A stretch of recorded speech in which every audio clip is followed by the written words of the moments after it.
Assalamu alaikum, everyone. We are so excited to see everyone who is here for Chai and Chat. Let's talk consciousness. I think this idea was born from just, I think, all of us wanting to connect and talk. And, you know, I think there's a lot of shifts taking place in the world right now with the way everything has been going on. And so we just wanted to have a candid conversation, like a fireside chat. So Kulsoom is going to get us started, and maybe we can just briefly introduce ourselves. So my name is Asiya. I'll just start, and then you can introduce yourself and lead into the intro, and maybe Kaniz can introduce herself. But I am a passionate learner of life, and I think I have basically been on a journey to understand what is wellness, what is health, and this journey has taken me through different stages in my experience, where I went through, experiencing what it is to basically move my body, what it is to eat good food, and then working on the mental aspects. So without further ado, let's get Kulsoom on the line, and then we can talk more about our stories and everything as we go. Yeah, thank you, Asiya. Thank you, everyone, for joining us.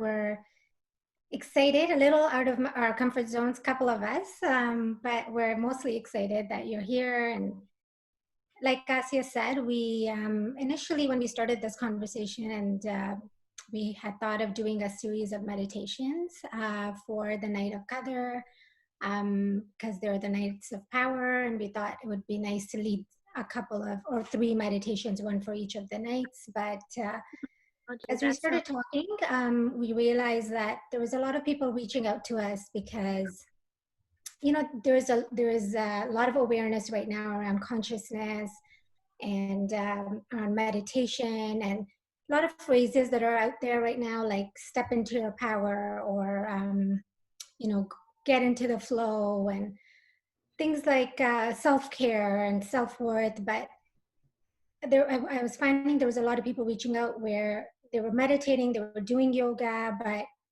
they wanted a little bit of clarity around how to change their lives with it. Like, it's one thing to go to yoga and sit and meditate, but it's another to find, like, oh, this has changed my life. Like, how do you get from this point of just doing the practices to finding that you're in this flow all the time? And it is a process, and it, once you start, it does take you on different stages, on different paths. You meet different people, and it really unfolds.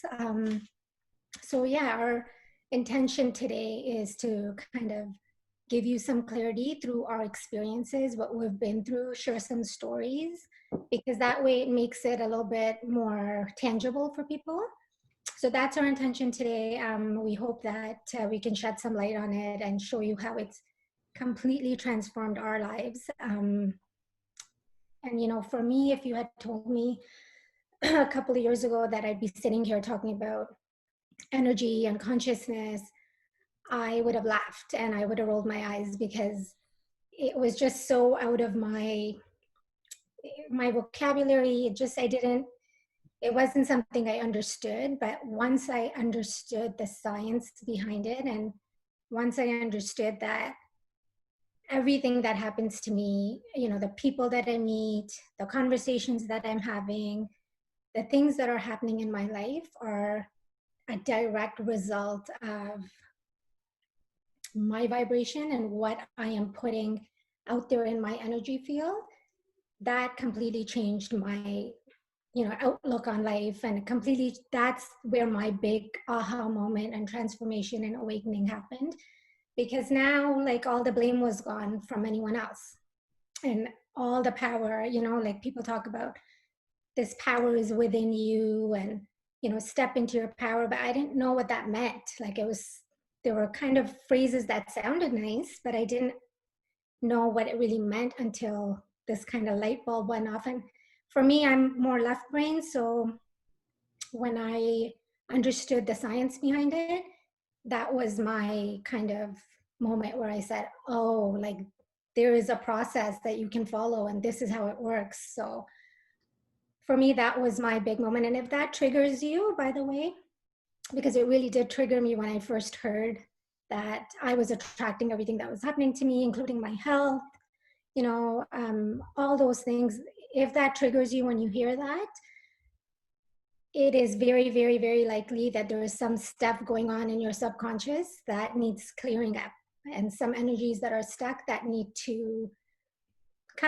some work, and some attention and some awareness, which was my other big kind of aha moment to understand, oh, like my life is kind of governed by my subconscious, and how to access that and how to clear out things that don't serve me. So that was, it was so liberating. It changed, when I say it changed my life, I mean, like, it may not necessarily on the outside, somebody may not think it changed my life, because it's not like something drastic happened on the outside, but how I lived my life, how I perceived people, and how I perceived my own experiences, good or bad, completely changed. And that was so, so liberating. So I hope that we can help you if you're starting your journey, or if you're already on your journey, that we can shed some light and help you get deeper into it, and help you unblock and clear up some of your questions and ideas, and energies that are blocking maybe your journey or your path. So yeah, that's where the idea of this kind of came about, led from meditation to kind of shedding some light and some clarity on how to kind of use these tools and make a tangible, sustainable change. And yeah, I'll let Kaniz, our resident meditation guide, introduce herself. Thanks, Kulsoom. Thank you, everyone, for being here, for joining us today. We're really excited to share with you all on our journey, all about our journeys, how it's really transformed our lives, and it's definitely transformed my life.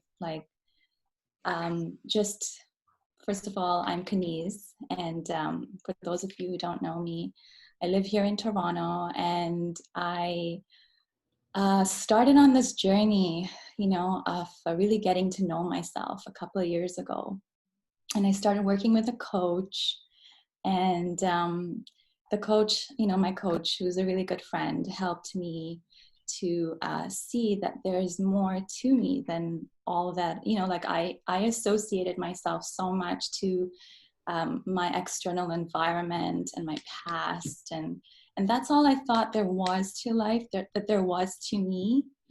And then as I started this journey, I was just astonished and just fascinated by how much more there is, and how things work, and how God has created this beautiful universe, and the laws of the universe, and how everything is so perfectly synchronized, and everything is just working for my highest good and trying to catch my attention. And it was just so beautiful.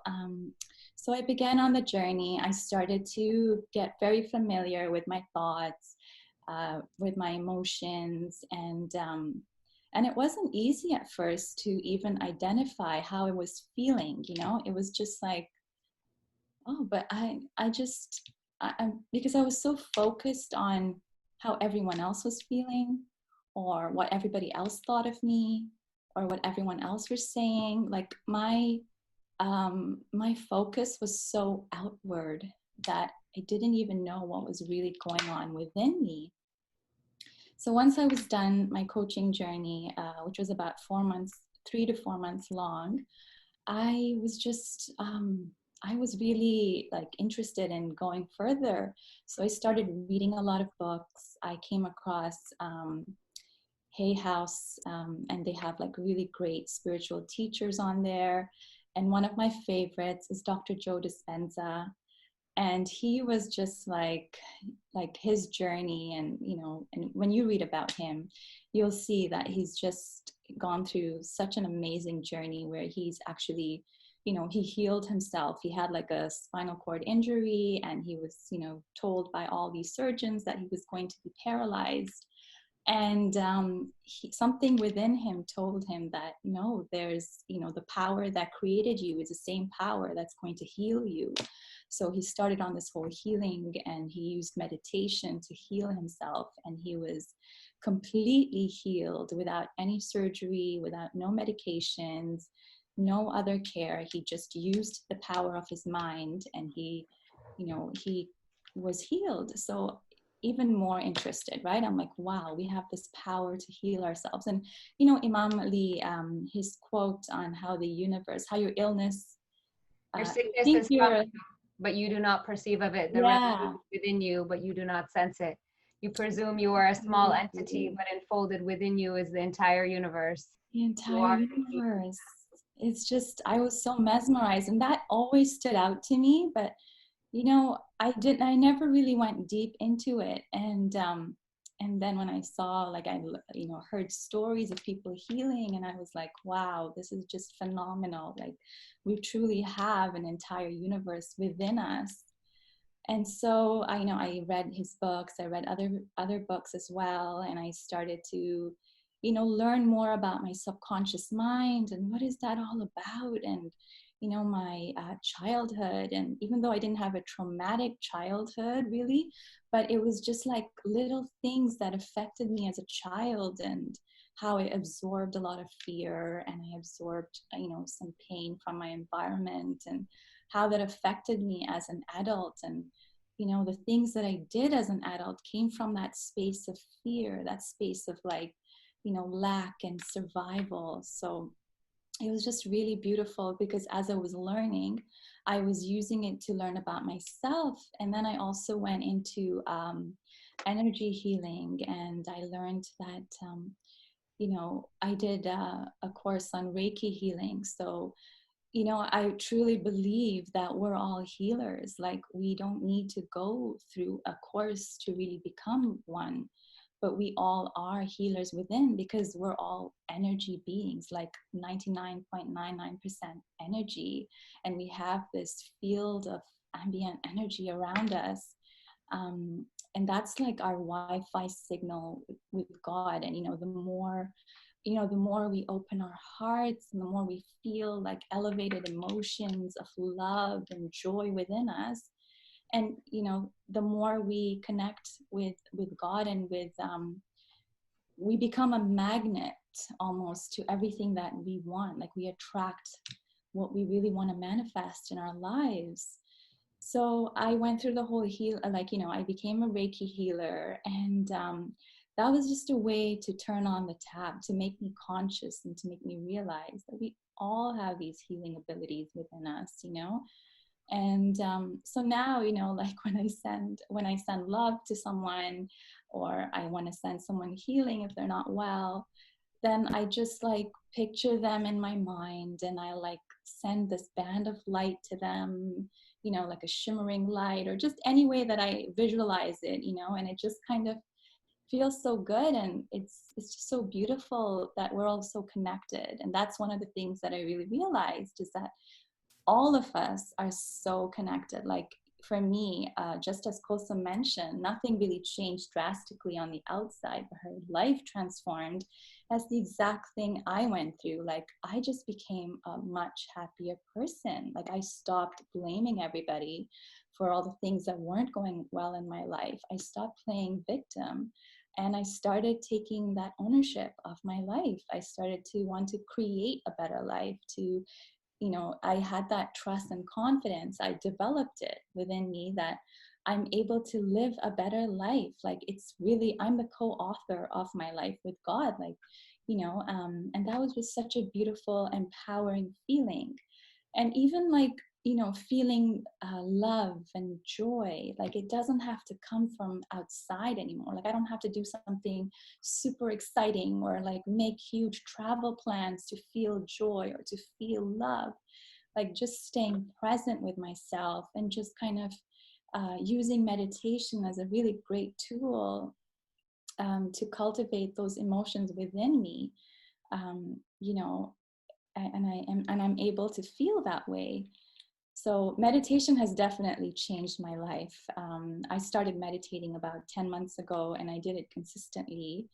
And I noticed that it changed everything for me. It transformed my whole life. Like, I became a different person. I was able to, it's almost like my energy just shifted. Like, I would, like, even now, I'm able to when I'm feeling panicky or anxious, I'm able to come to a space of stillness, which is really beautiful, which I wasn't able to do. And it takes practice, it takes commitment, and you have to love yourself enough, right, to do this for you.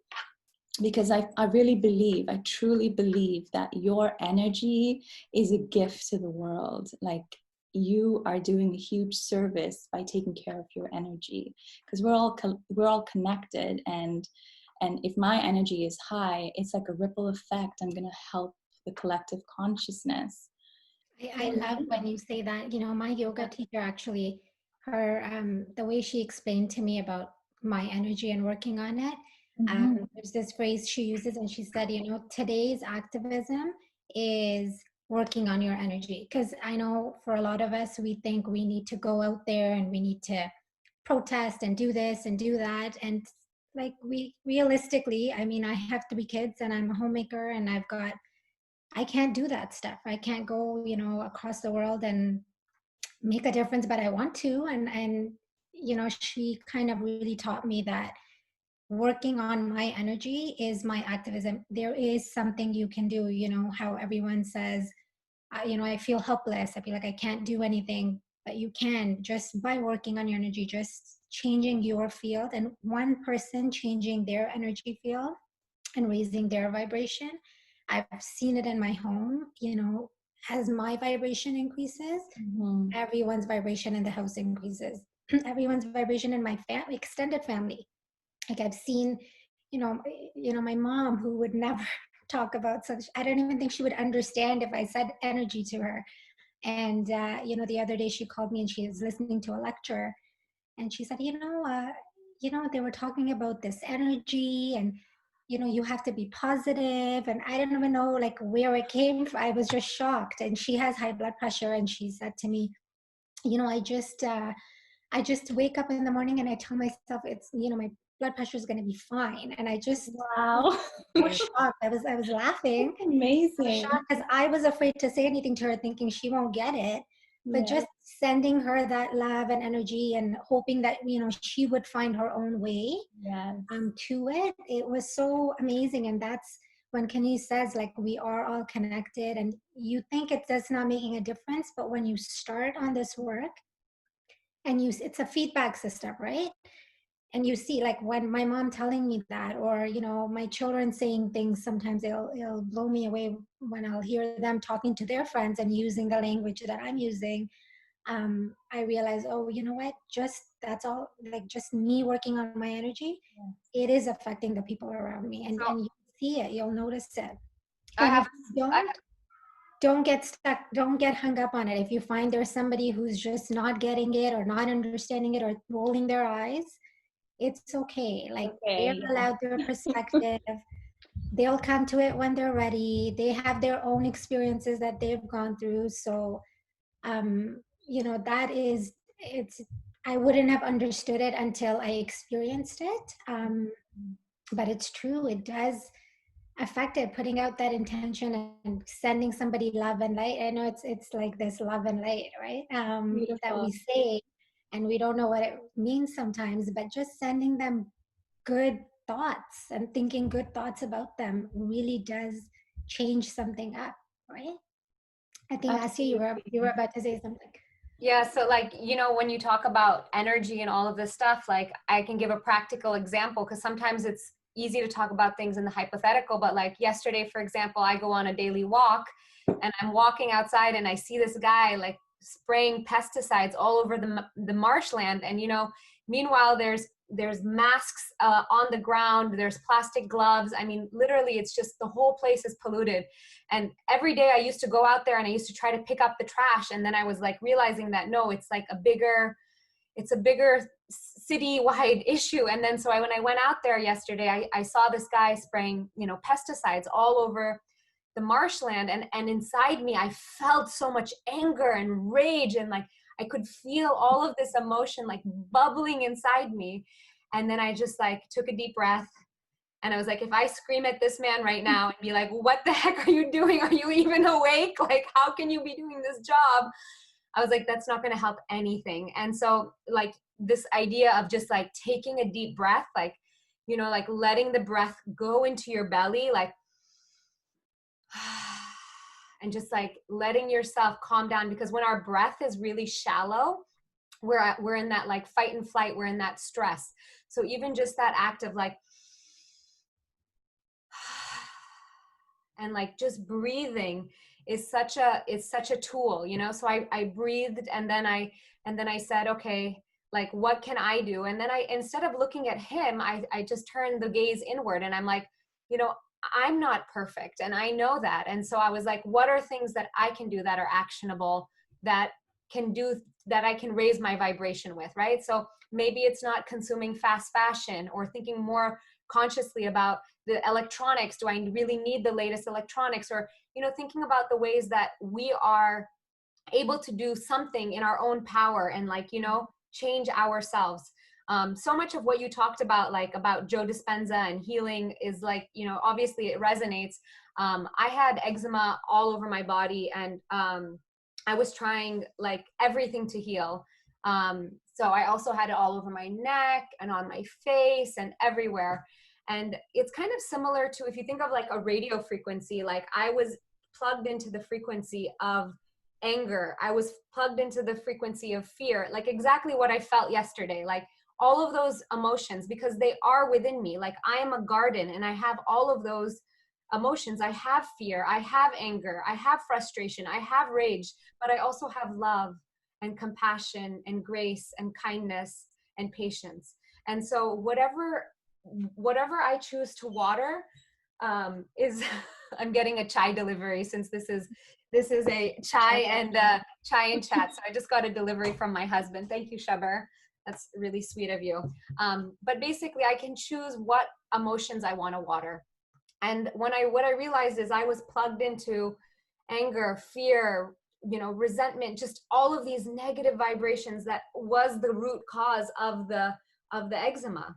And so when I started to basically close my eyes and start to breathe, and then start to cultivate those feelings of love and gratitude, and I would do it twice a day, you know, like I would come home from my photo shoots, and like most of us, you know, as humans, we're empathic, right? Like, and maybe it's just different degrees, but all of us are mirroring each other in some way, right? Mm-hmm. So if you see someone who is like so loving and so kind, like you mirror that.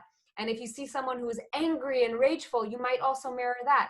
So sometimes I would come back from these photo shoots, and, you know, a lot of clients in Manhattan are living these stressful lives, and they just had a new baby, and I would come back from photographing, and I would be like, I've taken on so many other people's energy. Mm-hmm. And so this idea of just lying down and breathing and listening to a meditation allowed me to start to cultivate love, compassion. And like you said, you don't need anything outside of you. Everything is within you. And so you can cultivate all of these elevated emotions. And what happens is your body chemically is experiencing these emotions. So like if you are able to cultivate love, and some of us, our hearts are closed, and for me, my heart was closed for a long time. And you know, when your heart is closed, I mean, it's physical, right? You see the rounding of the shoulders. It's protection. You know, someone may in the past has hurt you, and so as a result, you're in protection, you're in fear. You know, you're arching, and so it's like through this practice of like, okay, I'm going to open my heart over and over and over again, and I'm going to choose love, and I'm going to choose gratitude, and you know, and it doesn't mean that everything is all rosy all the time. That's what I'm trying to say is like, you know, yesterday when this happened, like things were not rosy, right? Mm-hmm. I felt all of those emotions, but I now have, I think, the mechanism to be able to like, okay, say like, become the observer. Like the body and the mind is having this experience, right? The body and the mind, but then I'm not the body and the mind. I'm the consciousness observing my body and mind. And so when you do it in meditation, you can also do it in real life, because you're like, okay, I see that I'm experiencing this in my physical body. I'm experiencing these emotions. Now I can either stay there and continue to feel those.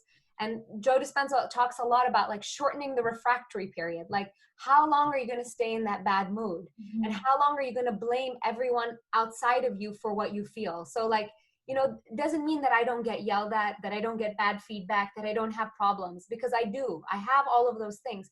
But then it's like, okay, what am I going to do? Am I going to stay in that defense mode? Am I going to stay with my heart closed? Am I going to stay angry and resentful? Or am I going to basically say, no, I'm going to write my own story? And like what you guys were saying about, like, we are creating our story. Every single thing that you experience is your creation. So I'll give another example because I know people love examples. We had a rodent problem. We had mice in our house. Okay. And like basically it was like, okay, it is. And I'm being really candid because I think it's something that everyone at one point has had in their house, maybe a mouse or two or a whole family. And, you know, like basically I just experienced, okay, the mouse is there, whatever. And then like all of a sudden my husband is looking and he's like, oh, there's poop in the bedroom. I'm like, how is there poop in the bedroom? But I was like, did you ever think that the mouse is coming to the bedroom? There's no food in here, you know? And he's like, yeah. I was like, how many times did you think that thought? Well, I thought it repetitively.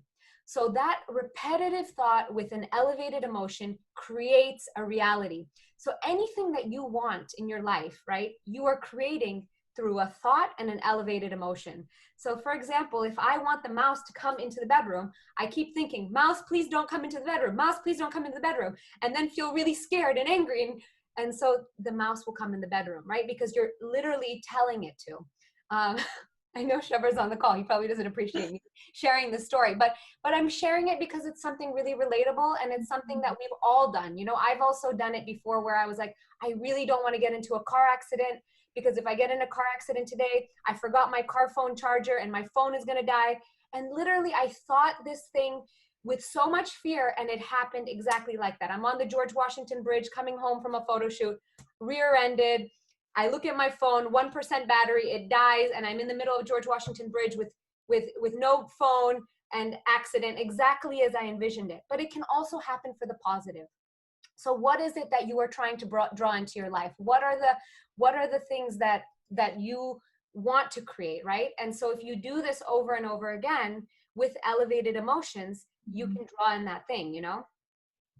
You know, Asiya, I love that story because it's such a good example of when you can have a story like that and somebody would think, okay, you live in New York, you had a rodent problem, what else? Like, it's not a big deal. But when you're aware and when you're conscious, you can take that story, which could mean nothing, and use it, right, as an example, and see how you're still used, even if it's little things, even if it's something like little, like stubbing your toe, you're still creating your reality. I see Shabar says that the mouse is now gone.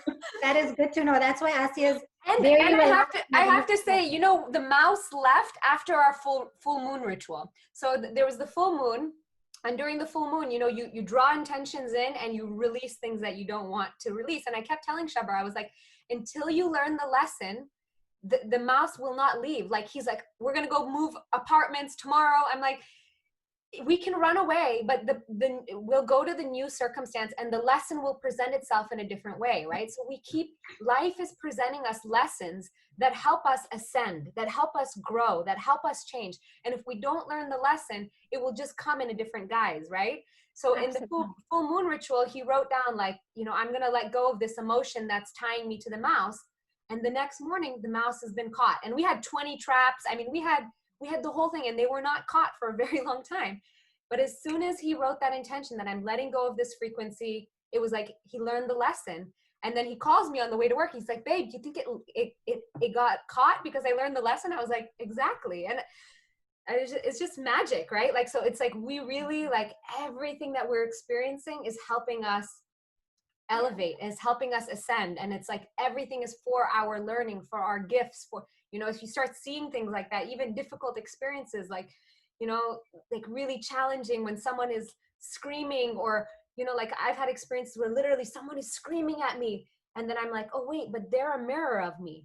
So if you start thinking of everyone you see as like an actual mirror of you, so some people reflect, you know, the most beautiful aspects of you, you know, like you'll see someone, you'll be like, wow, I see like I'm looking at Kaniz and you, I'm like, wow, I see their faces like glowing. They look so luminescent. They look so beautiful. And so that's my own divinity or that light or that luminosity being reflected back. But then there's other people that I see and I'll say, wow, like, you know, and I'll see, but that's also an aspect of me, right? And Mm-hmm. when you start seeing everyone as part of you, it really changes the way you experience the world, because it's, you realize this collected consciousness. And what is collected consciousness? It's the idea that we are all connected in consciousness. So when you create a shift in your life, it actually is creating a quantum footprint. It's a footprint that someone else can step into, right? Which is just so powerful. It's like the 4-minute mile.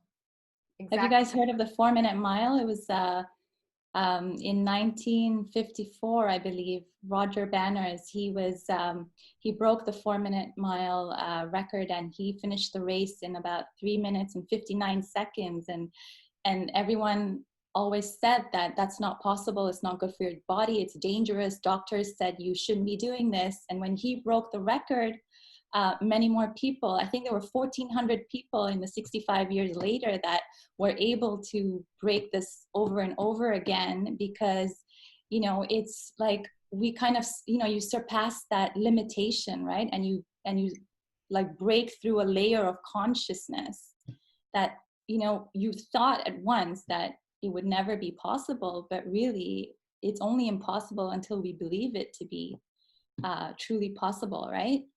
And even, sorry, go on.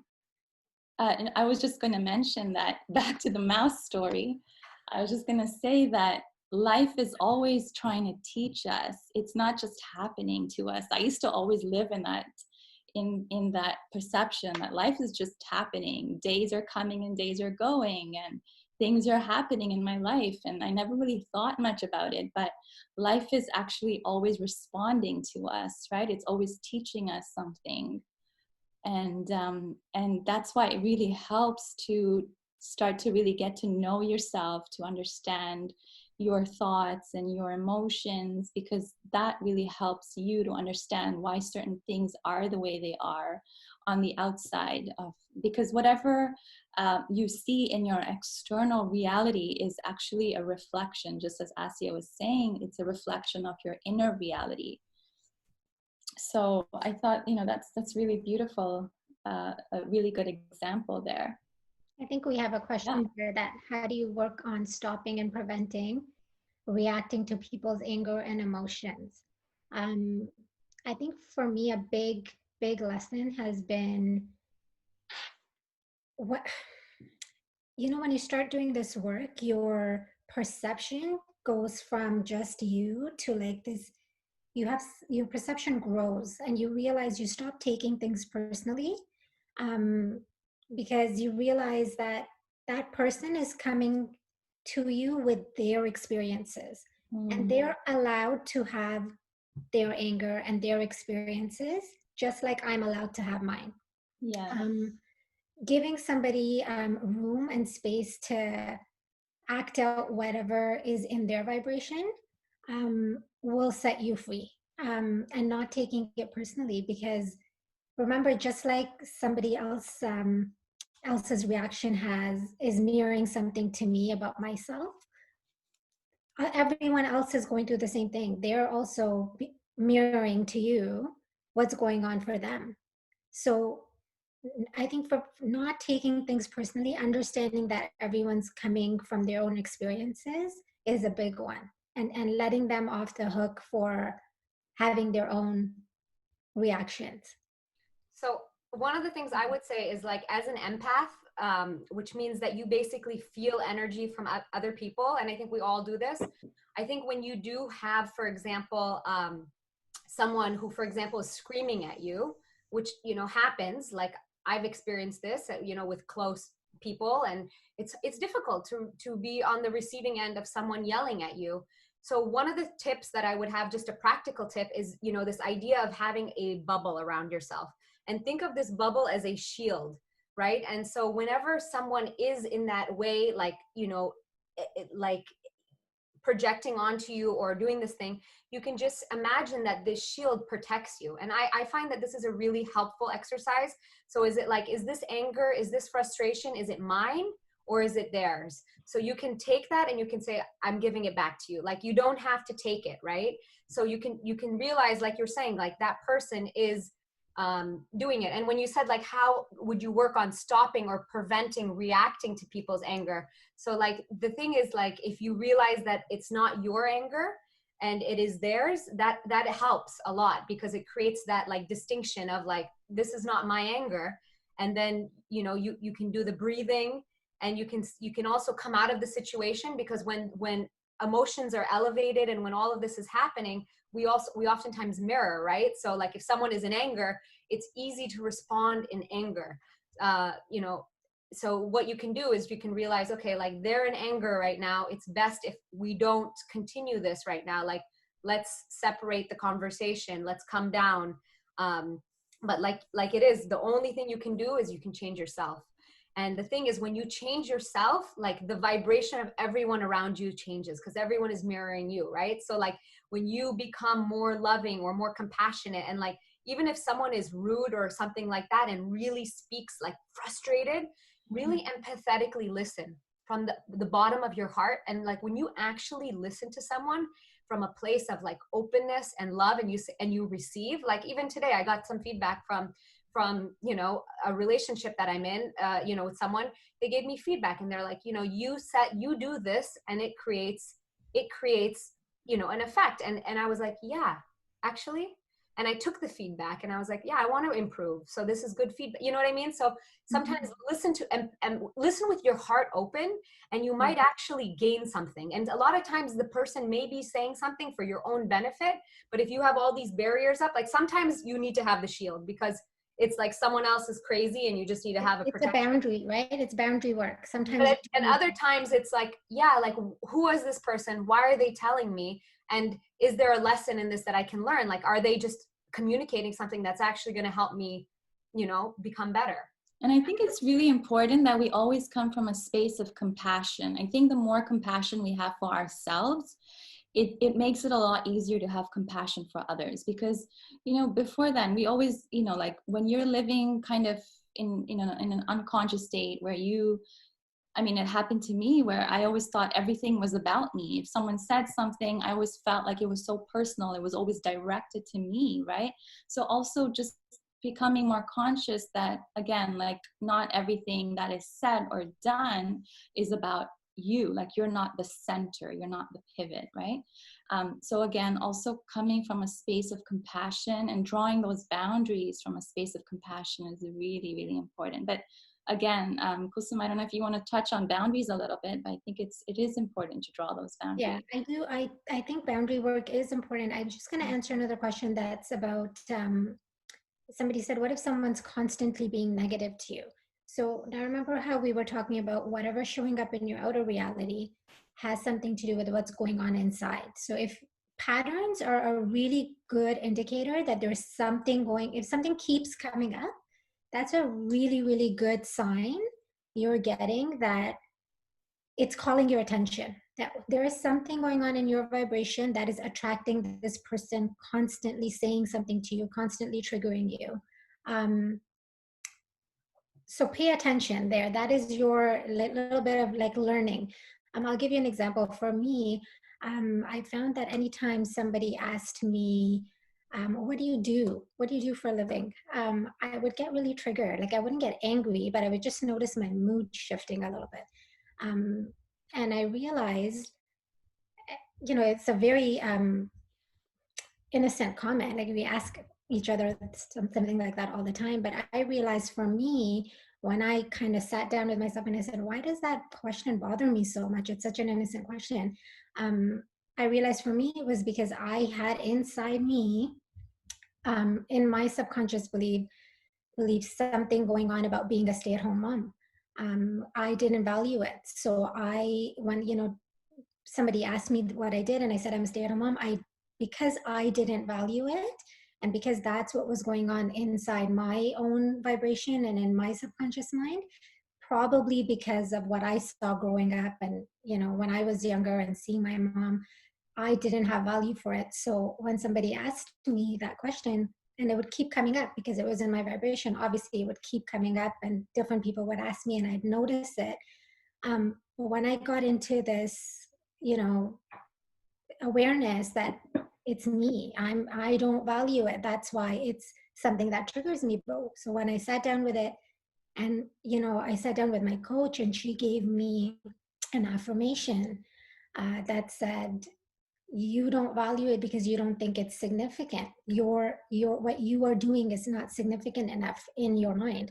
So the affirmation that she gave me was, you are significant. And so every day I would sit there, you know, and I consciously never thought I wasn't significant. I thought, you know, we all say, oh, mom's job's the hardest and it's the hardest job in the world. And I knew my role was important consciously, but subconsciously somewhere in there, I thought, oh, it's like, it's not that, like what I'm, you know, I'm doing the dishes, I'm cooking, cleaning, like it's not that, like I didn't place value on it. I didn't think it was a significant enough role subconsciously. So that was like, you know, that was my trigger. That's where my awareness needed to go. That's where my work was. When I started doing these affirmations, you know, a few weeks later, maybe not a few weeks, maybe a couple of months later, once I really started embracing it, it was so funny. It was random. I had picked up my daughter from school and she said to me, you know, Mom, I'm so glad that you're home. I'm so glad you can pick me up and, you know, you don't have to pick me up at 6 o'clock. And it's so nice. You know, it was completely out of the blue, a random comment. But because I started valuing it and I started owning it, now in my outer reality, that's what I was getting reflected back to me, right? Because it's a feedback system again. And now when someone asked me, what do you do?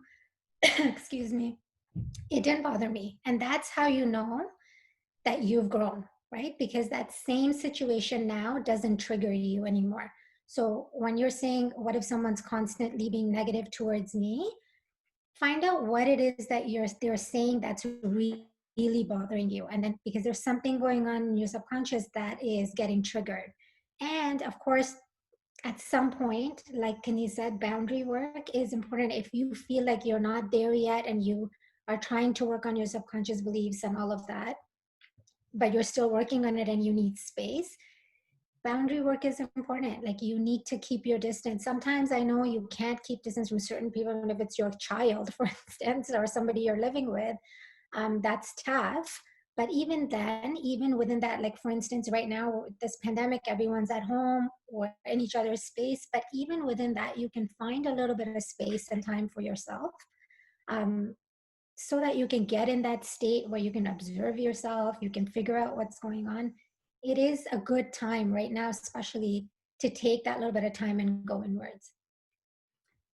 So to speak on a couple of the things that you talked about, like affirmations are super important. And I think that, like, you know, depending on what you struggle with, it's really helpful to start to reprogram the subconscious mind. So like 95% of our self is kind of these programs that we have. And a lot of them have come from childhood, from even maybe generational ideas or things like that. So I like to give practical examples because I feel like it brings it back down to earth. Like, so for example, I had a really big limitation when it came to sharing food.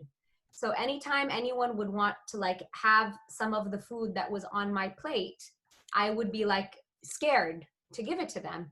And it might sound silly that, oh, you don't want to give someone your food, you know, it's just food.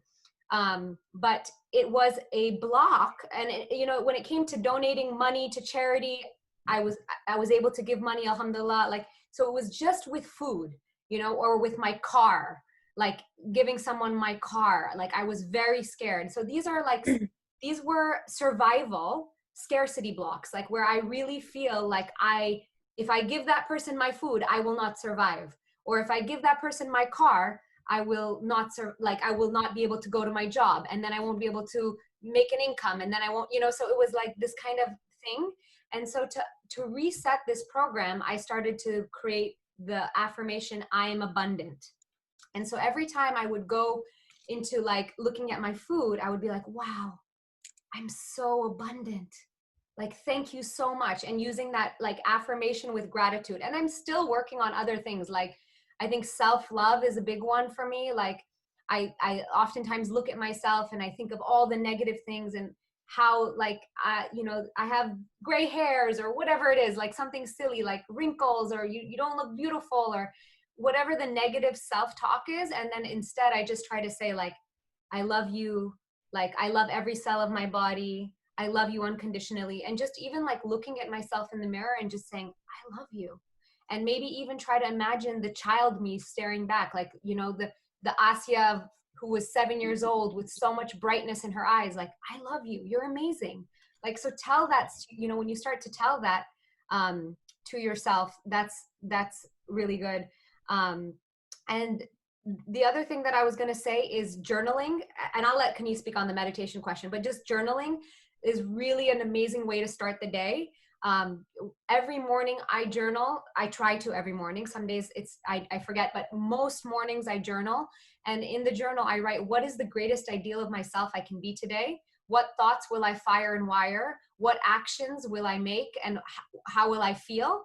And so I've also introduced this journaling exercise to my husband, Shabar. And he, the other day, he was walking and we were outside, and I was like, babe, you look so radiant. I was like, you just look so radiant. And I told him, I was like, you look radiant. And he opens up his phone and he's like, I've never used the word I am radiant. And he used, in his greatest expression of himself today, he wrote, I am radiant. So Wow. the thing is, whatever you literally, the journaling is literally like writing your destiny, right? Like, like, I'm going to show up to the world today. Like, when I had major anger problems and covered in rashes, like, I was basically like, I am love. I am compassion.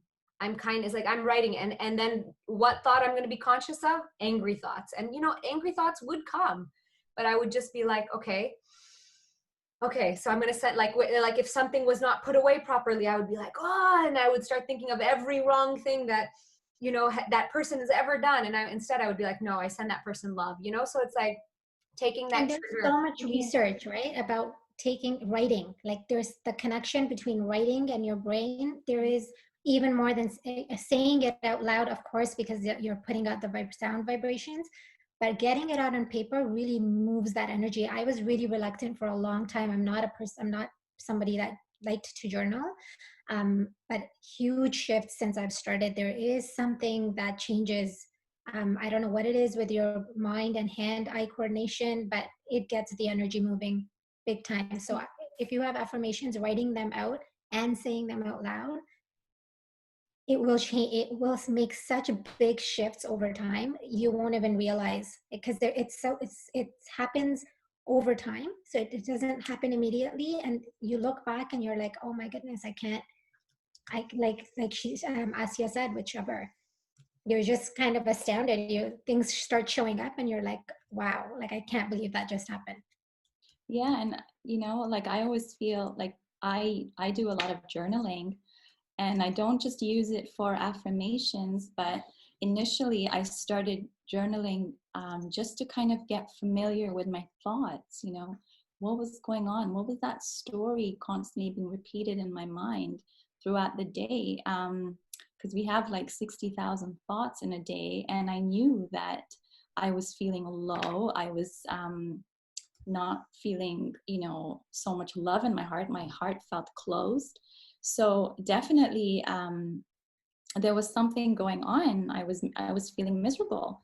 So I started to journal. Someone recommended something called morning pages, where you wake up first thing in the morning and you grab your journal and you just start writing out whatever's coming up in your head, like random stuff, right? So at the beginning, like, I wasn't, you know, I like I said, I wasn't really, I was so new at journaling that I'd be like, what do I write? You know, like, I literally start off like that. But as you put pen to paper, something happens. Like, I just started flowing, and like, I was writing out all this stuff that was pouring out of my mind. And I did it for 5 days continuously. I think I spent like 30 minutes every day writing out these 3 pages, and literally every single day I was writing out the same thing. And I was like, oh my God, like I'm holding this huge load on me, and that's what I'm lugging around every single day, and it's taking over all, taking over my energy. It's like completely depleting me, it's draining me. So that was a great way for me to identify what is that narrative that keeps playing in my mind. And just becoming familiar, right, with your thoughts and emotions, because as you become more conscious, you start living a more conscious life. We need to get familiar with our thoughts and our emotions. And meditation definitely took me there, because during like the word meditation in the Tibetan language actually means to become familiar with. So before then, I always had this perception that when I meditate, I can't have a single thought in my head. Like my mind has to be completely clear, and that's hard to do because the mind is always thinking, right? So I used meditation to really become familiar with my thoughts and become familiar with my emotions, because thoughts and emotions are connected. And once I was able to do that, you can only change and transform if you become familiar with who your old self is, to become this new person that you want to be. So I also used meditation to, recreate myself. So what is the best version of myself? And I started to do like mental rehearsal. How would I want to be? How do I want to show up? Like today, for example, coming on here on this chat, like it was very exciting, and I'm really excited and happy to be here, but it's definitely been out of my comfort zone. And I mean, just as Kulsoom was saying initially, like 3-4 years ago, I would never have ever imagined myself public speaking. And so, like just constantly speaking to myself and rewiring these new circuits in my brain, because 95% of how we are and how we operate is from our subconscious mind. And that's who we are. We are whatever habits we have stored in our subconscious. But it's only through becoming familiar with our thoughts and our feelings and the way we act is the only way to change and rewire and reprogram your brain and create these new circuits. So as I'm, meditating and creating this new version of myself, the more I do it, my brain actually feels like it becomes more familiar to me. So like the new me starts to become more and more familiar. And as I start to do that, I also create these elevated emotions of like when I see myself, mental images of myself in the future. And the more I see that, the more real it feels, because we tend to want to always associate with whatever's familiar to us. And so I make it so real and familiar in my mind that I start to feel joy. I start to feel more confident. I start to, feel more empowered. And that's how you have this conscious thought, which is your intention, and you marry it with an elevated emotion. And that's how you create this new version of yourself. So I think meditation has been really helpful in that way. And, I'm sure you can reach out to any one of us on that. Yeah. Yeah, someone is asking on here how do you start on your journey, awakening journey? And I think for all of us, it's the common theme has been paying attention to your thoughts. I didn't even realize what a game changer that was. Yes. It's kind of like a light bulb goes off and you realize, I know Kaniz is saying she did journaling, and when she says like in the morning doing that, those first few pages, it's like a brain dump. You kind of just, everything comes out, and then you start your day, so that those thoughts are not just replaying in your head. But it's such a great way to become aware of what is constantly going on in my brain. Just watch your thoughts, and it's you'll see a difference between your thoughts when they're really fast versus when they're really slow. You'll almost feel like you're receiving the thought when they're slower versus when they're just kind of on autopilot. And the more you can slow them down and receive them, the more you can create them versus just on autopilot. When, you know, like how Asiya said, when you're angry and then you see one thing out of place, like right now, my kids, everyone's home, and I'll see one thing out of thing out of order. And then it's like, and you did this and you did this and you did this. And it just kind of fast thoughts. They're, you know, that you're out of alignment and they're just kind of and on autopilot through your subconscious versus when you're just and the way to get from your subconscious to kind of bringing awareness to your consciousness, like Asiya said, just breathe, count back from 10, just pause, right? Pausing is such a big, it's so easy that it almost, or you know, when I tell people just breathe or just count back to 10, it's almost so simple that they think it's not going to work, but it's really such a great tool in that moment where you think you're going to lose it, to go from just your mind going, having these thoughts on and on and on, to stopping and responding instead of reacting. So just that breath work, becoming aware of your thoughts, realizing that you're able to create them, it will really begin your journey, your awakening journey, and it'll teach you where your work is, kind of, because you'll see a pattern in your thoughts. You'll see, oh, a lot of times I'm in victim mode, versus in a happy place, right? And your thoughts will teach you when you're in victim mode. And you know, my yoga teacher always explains this to me, and she says, you know, at any given time, you're either in victim mode or you're in your heart space. And there's no other space. It's one or the two. So when you're not feeling well or you're not feeling good, just observe your thoughts. Like, are you coming from a victim space? Are you like, oh, somebody did this to me? Or, you know, this is always happening to me, or I'm in a bad situation? Or are you coming from your heart space and you can say, I can choose how I feel, regardless of the situation? Yes, Asiya? Sorry, are you done? Yes. So one of the quotes that I love, it says, watch your thoughts, they become your words. Watch your words, they become your actions. Watch your actions, they become your habits. Watch your habits, they become your character. Watch your character, it becomes your destiny. And so this quote pretty much sums up what Kaniz was saying. And I think that what I loved about your description, Kaniz, was just this idea of like mentally rehearsing. So I'll give another practical example. I used to have an allergy to the sun. So every time I would go in the sun, I would break out in hives, like literally like red hives. And it was not something that I was doing with my conscious mind. It was a program that was in my autonomic nervous system that, okay, the sun happens and you're going to get hives. So I read about Joe Dispenza. So some people are asking what's good literature. Becoming Superhuman by Joe Dispenza, incredible book, changed my life. About 50% through, I had healed everything. Like literally, it was that transformative. And he has tons of talks. Yeah.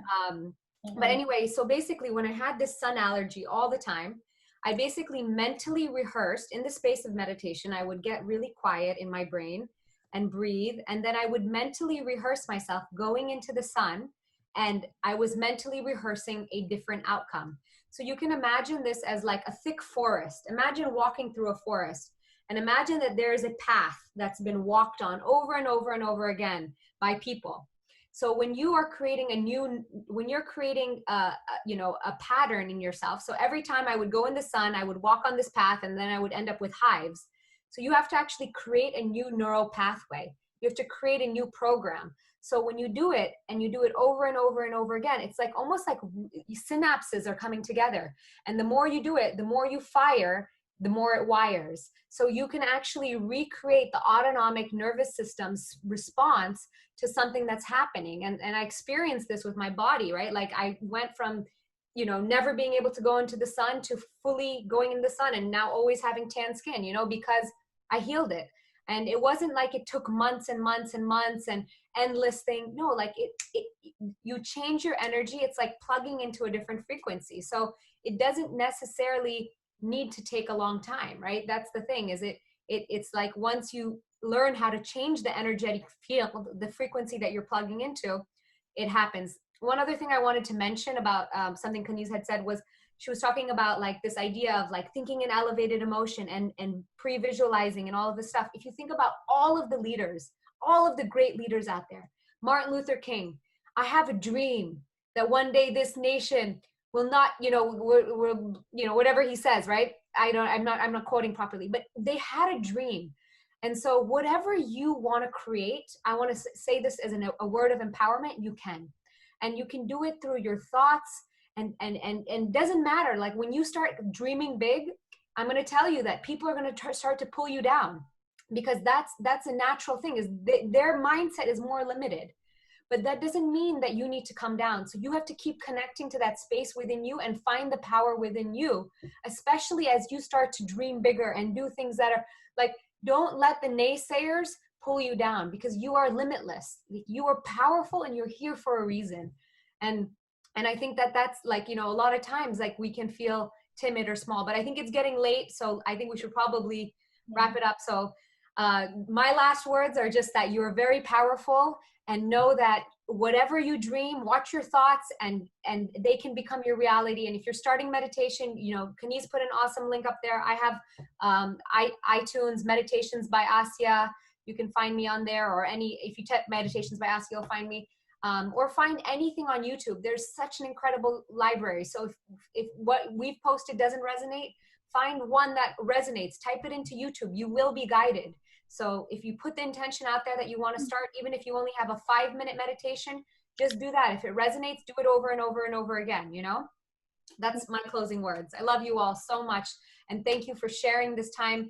We're all on social media. I'm at Asiya, and Kaniz is on there, and Kulsoom is on there. So join with us, connect with us. We want to hear from you. We want to connect with you. At least I want to connect with you. I know it's probably, and we would love to hear from you, Thank you, everyone. I'd like to say the same thing. You please reach out, give us feedback. The fact that you're here means, we're all kind of connected and we're trying. We want to get better, and we want to empower ourselves. Don't play small. Like Asiya said, put your intention out there. Just like Kaniz said, I would never have imagined I'd be doing something like this, even 6 months ago. But find that little thing that excites you, and that is your inner voice talking. Start listening to it. It is your guiding light, and everyone's got it. It's not like there's one person that's got a inner voice and another one doesn't. We've all got this GPS system inside of us. Listen to it. Have the courage to listen to it. Reach out to us. One thing I'll say that's helped me tremendously is finding your tribe. Your people will, they'll find you once you put the intention out. They will change and make this journey so much easier for you. Find your people, find your soul tribe, because they will give you that courage that sometimes you think you don't have.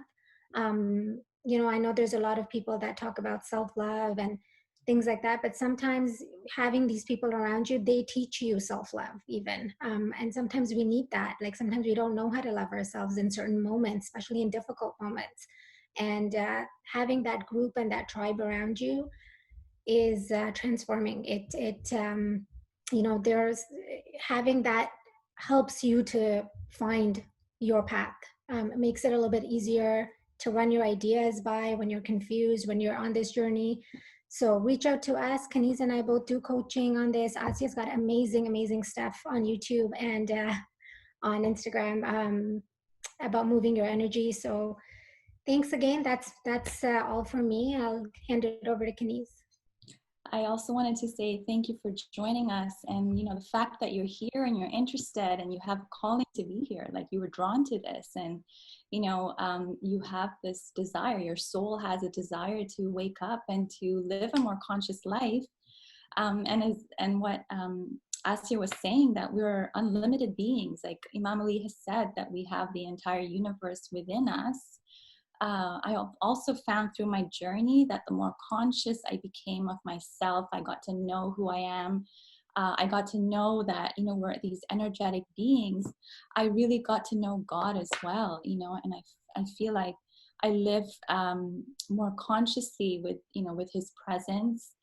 And I also feel that, you know, he's always with us, and we have this divinity within us, this power, because we are his best creation, and there's so much more to us than we can even imagine, right? And as we have been on this journey of consciousness, we're breaking through layers and we're seeing beyond the veil, and it's just so, it's beautiful to be on this journey. It's been such a great experience, and I am so grateful to be on it, and I definitely want to serve in this way. And I'm here for you guys at any time you want to reach out. You need any kind of support, please do reach out to any one of us. We're available on social media. You can email us, or, you know, speak to us personally. We would love to hear from you. And yeah, thank you once again. I also coach, so please do reach out for that. I find that it's really nice to have support on this journey, because I know I would never have been able to do it all by myself, and it was always nice to receive that. All right, lots of love to all of you, and have a great evening. Love you all. Thank you. Thank you.